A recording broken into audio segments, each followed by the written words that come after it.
We plan to wheel the shortest, hardest trail in the Arizona Pines. There's just one problem. We really don't know where it's at, and we don't know what it looks like. On the way to looking for it, we hit an old trail and spice things up by finding some new hard bonus lines. And we try our hand at cooking food with our buggies. You're gonna wanna stick around till the end. That's where the good stuff happens. How stressful was that for you? It was pretty stressful. I'm not gonna lie, I don't like it. I didn't like it when I saw it. Bronson go, oh, we got that.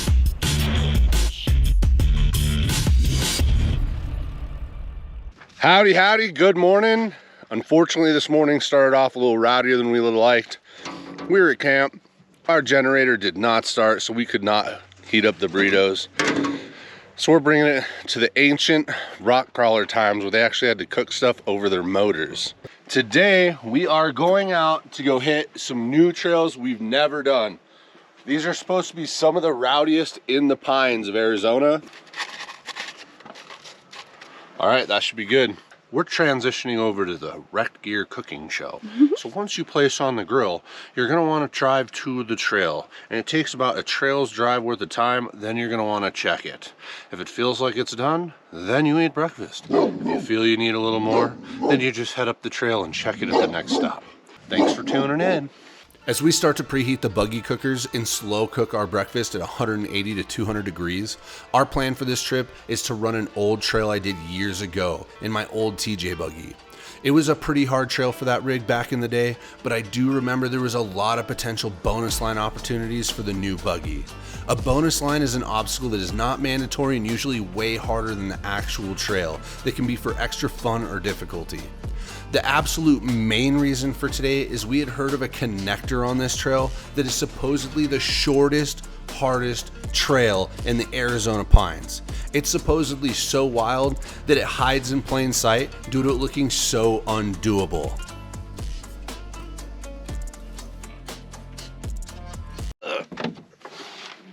Let's see. What is that? Oh, I don't know. I don't think mine's warm enough at all. Flip them. So, update, we went ahead and we got to the trail. Welcome to the trail, by the way. I wish I could tell you, but I can't.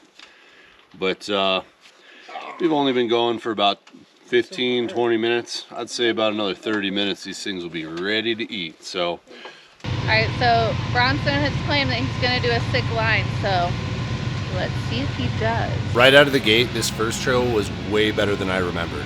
The first section was a buggy playground. I saw a line that looked super sick. It had a vertical ledge that if I could keep my driver's side tire high enough, I'd be able to transition into a crack that was on top and straddle it all the way out.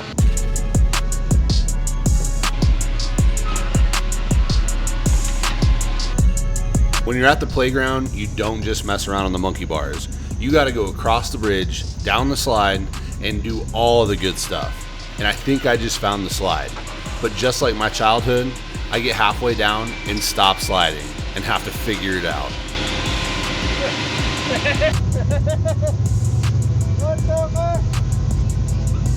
Let your winch out.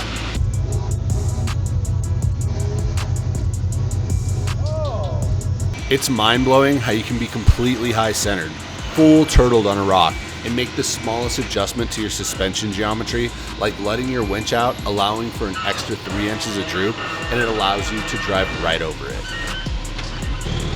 Got my own AC. Oh shoot.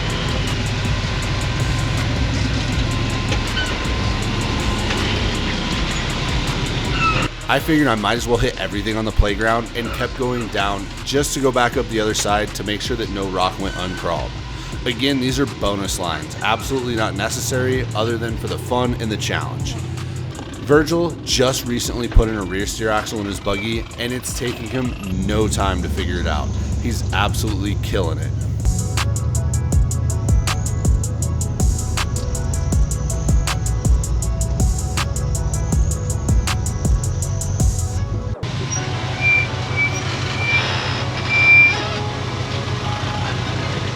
This trail is actually the feeder to the trail that we actually want to go do. So we're just going to be booking this trail. You're going to see a little bit of it. It's kind of a really fun, pretty trail, but we're really after the super gnarly hardcore trail. So we're going to get after it. and see if we can't find this thing. Again, we've never seen it, kind of have a rough idea where it's at. All we know is it's freaking supposed to be mega. Mega! Ideally, we like to run with 3 buggies for safety. If one rig breaks down, it's always best to have 2 other buggies for the tricky recoveries. Which, where we go, most of our recoveries are pretty tricky. But also in case the second rig goes down, you've got a third one to get people back to the truck to get the necessary means, parts, tools, or other rigs to come get you back out. By using onX Off-Road mapping app, you can make a quick trail map from the main road with cell service to where you're going, just like this. Click Tools, and then click Build Route. From here, you can use an easy Pin to Trail Builder to build the route you plan on doing. Once you're done with that, select the route that you made and click on Share. It creates a link that all your friend has to do is open it up, and it automatically downloads it to their onX Off-Road so they know right where you're at. So you don't have to risk walking back miles to find cell service and have to try to explain to your friend where you're at from there. Hitting all the freaking bonus lines. Bonus, bonus, bonus, bonus, bonus. Speaking of bonus lines, we're about to get to the hardest line of this first trail. It's the one line on this trail that I've been looking forward to trying, and hopefully right after that will be the trail we came for. The shortest, hardest trail in all the Arizona pines. All right, so right now I think we're through most of the, well, we're over half of the first trail. And the first trail, again, we're doing this one just to get to the hard trail. But we found a couple cool bonus lines you guys saw us try out, which have been super fun, very technical. But this here, the obstacle right behind me, right there, is like the big obstacle of the first trail. And I've never done it. I've only been on this one once, but I've seen a lot of pictures of people rolled upside down on this. So, you know, we're gonna have to get in there and give it a try. Hopefully we don't end up that way. But yeah, this one's pretty iconic for putting buggies on its lid. And hopefully we can do it smooth. Hopefully we can get it. What happened here? See a little I slipped in the poo. Oh no! Ew. That sucks. You got poo all over you. Man. Ew. Oh. Oh God. Out. That was not the place to walk. Dude, I went down fast. That's a... Went over here to take a pee to get away from y'all, and now here y'all are. I just brought you with. Man, I mucked out my favorite Wrecked Gear shirt. Speaking of Wrecked Gear merch, don't forget to check out www.wreckedgear.com and get you some merch. It's the absolute best way to show your support and to get some sick Wrecked Gear. Ew, he's got the poo on him. While I was finishing up the business I was on before I wiped out, Virgil used this opportunity to pass me up and try to take first up this nasty rad bonus line.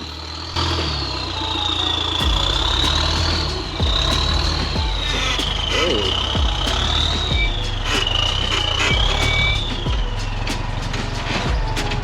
So it seems to me right here, the hardest part about this is there's a rock right there that totally bellies you out and stops you from wanting to climb it, and it's starting to pitch you. Just trying to figure out what the right way is to navigate around it. That's all you can do. Virgil's up here figuring it out.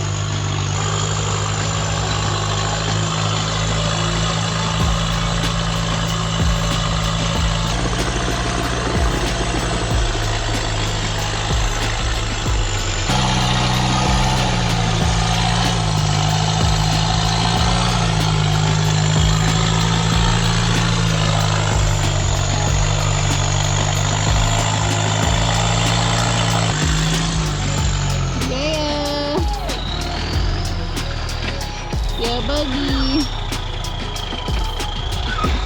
Oh.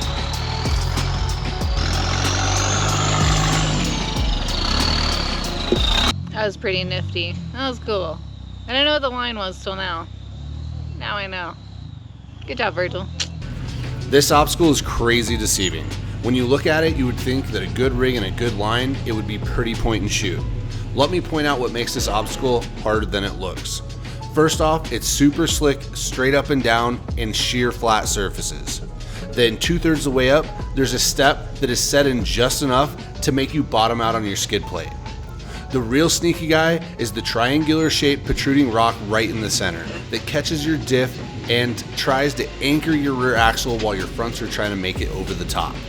All of these factors can cause your buggy to slip, slide, and have you on your lid quicker than Bronson trying to take a leak in the middle of a mud hole.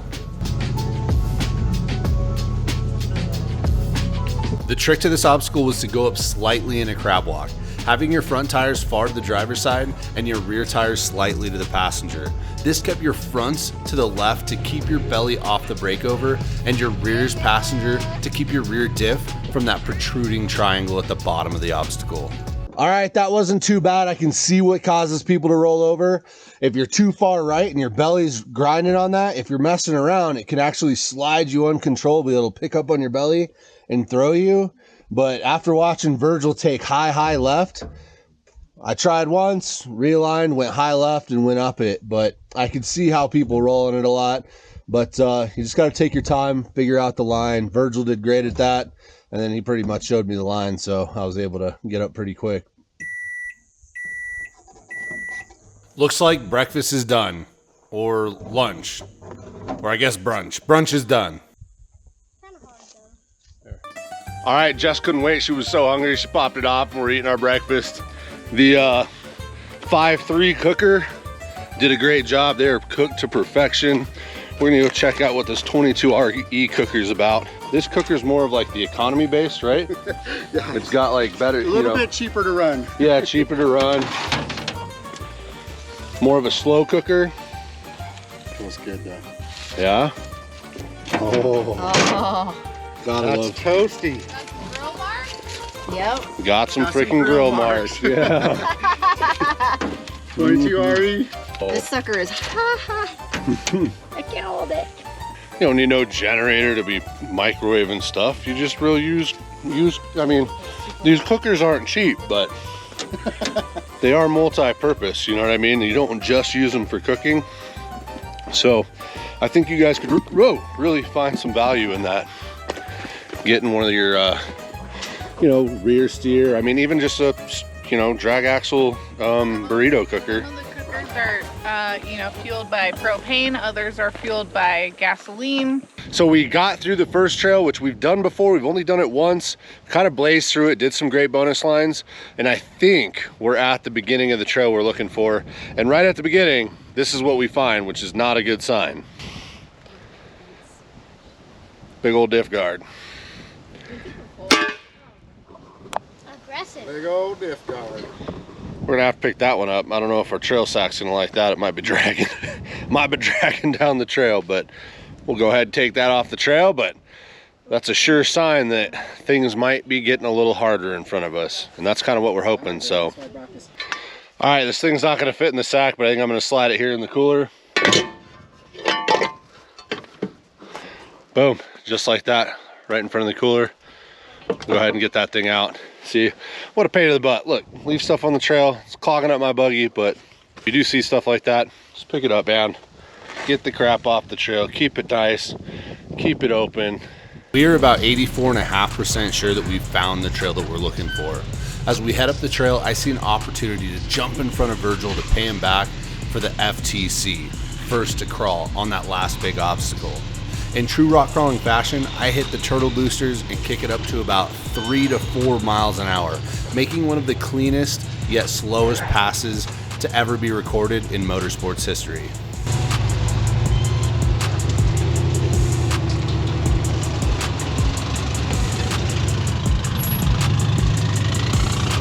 Oh, look at that. That's so cute. It's a baby frog. It's a baby. Oh, baby frog. That was a baby frog.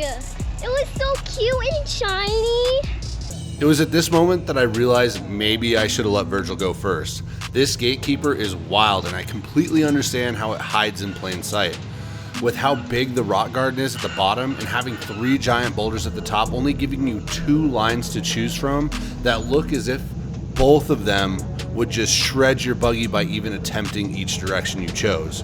But hey, you know the rules. We always have to at least put tires on it. Otherwise, we'll never know.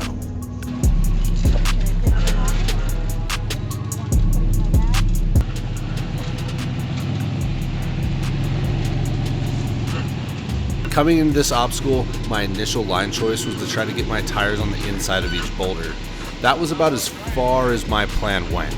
Then I realized that the way you had to curve around that right side boulder, it wanted to throw you off the line. So I kept my driver's side front tire high on the left side boulder. So once I got my tire on the other side, it would help pull me through. I just needed to find the fine line for my rear passenger tire to be able to go up the right side boulder's massive undercut without dropping my driver's rear tire in the huge hole. Once I found that line, it grabbed a ton of traction and put a massive bind on my buggy.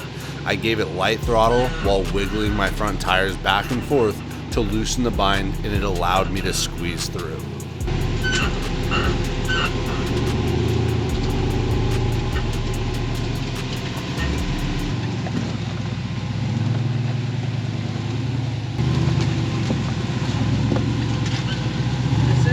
Did? What? You see what you just did? Yeah, it was pretty nifty. I didn't like any part of it. You made it look easy, and I feel like it's not. It looks horrible. Elmer's glue.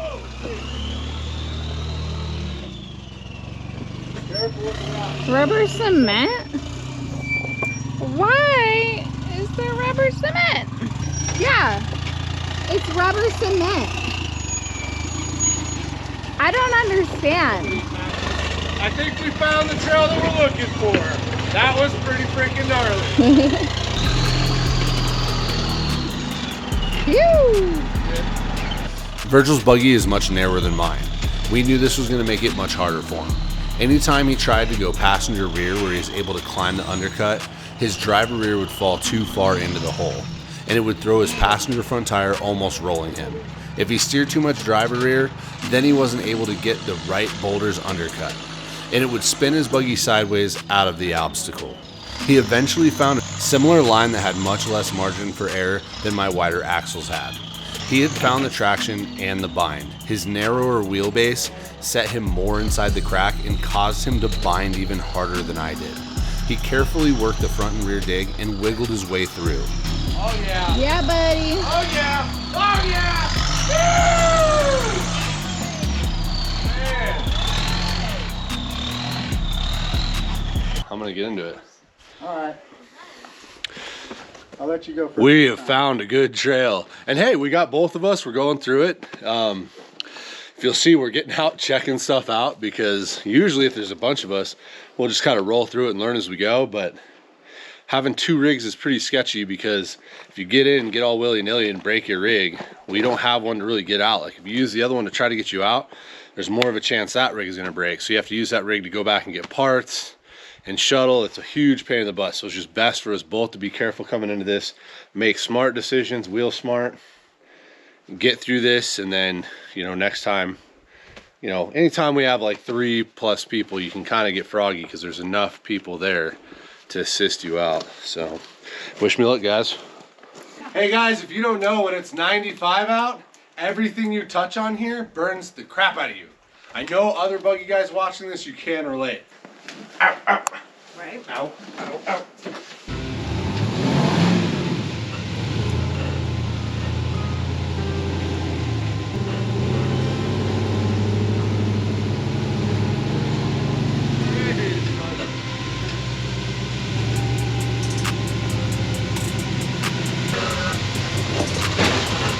Just getting up to this obstacle was gnarly. With how many boulders there were at the bottom, and with them being half submerged with water, there was no clear line. It was just picking what you think is going to work best, and the rest is going to be wheeling by braille. Feeling out your car, searching for traction, knowing where your limits are at, and being able to read how your buggy is going to react.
extremely stressful, and I'm glad that he made it through there. Virgil, What? how stressful was that for you? It was pretty stressful. I'm not gonna lie. I don't like it. I didn't like it when I saw it. Bronson go, "Oh, we got that." And I was like, "All right." I didn't think you guys were gonna have to work that hard, but I think now that we know the line, you're gonna make it a lot easier. No, I don't think. When I try to tell people about like Arizona's different because it's very raunchy, unrefined, and haggard, this is what I'm talking about.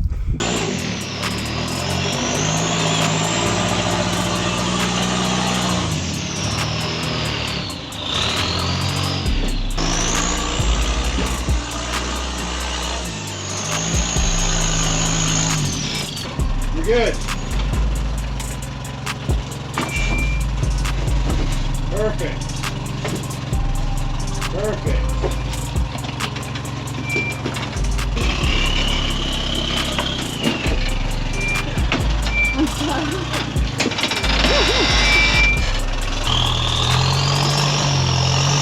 I was surprised to see Virgil take a completely different line than I did.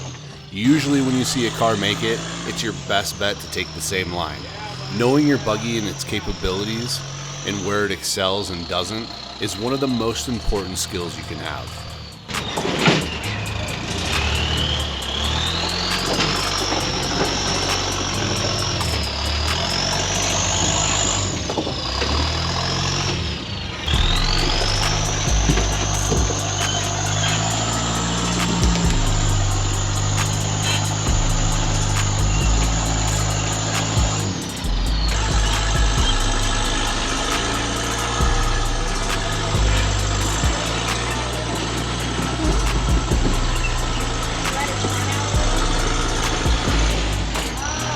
Virgil knows his buggy questionably better than anyone I've ever met.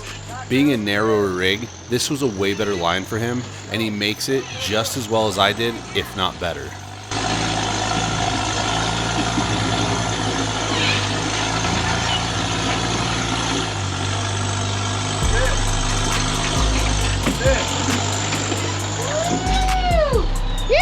Oh, booyakasha!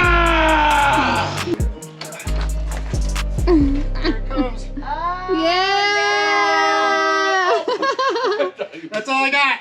Sponsored in part by BF Goodrich Tires, Warren Industries, KC Highlights, and Axle Off-Road Helmets. Best way to support this channel is give that subscribe button a little skiddly-doo, diddle that notification bell, give this video the fat finger, and leave a dirty little comment below. Rec Gear now has merch and buggy accessories at recgear.com, so don't forget to go spend that money that mama don't know about. As always, thanks for watching.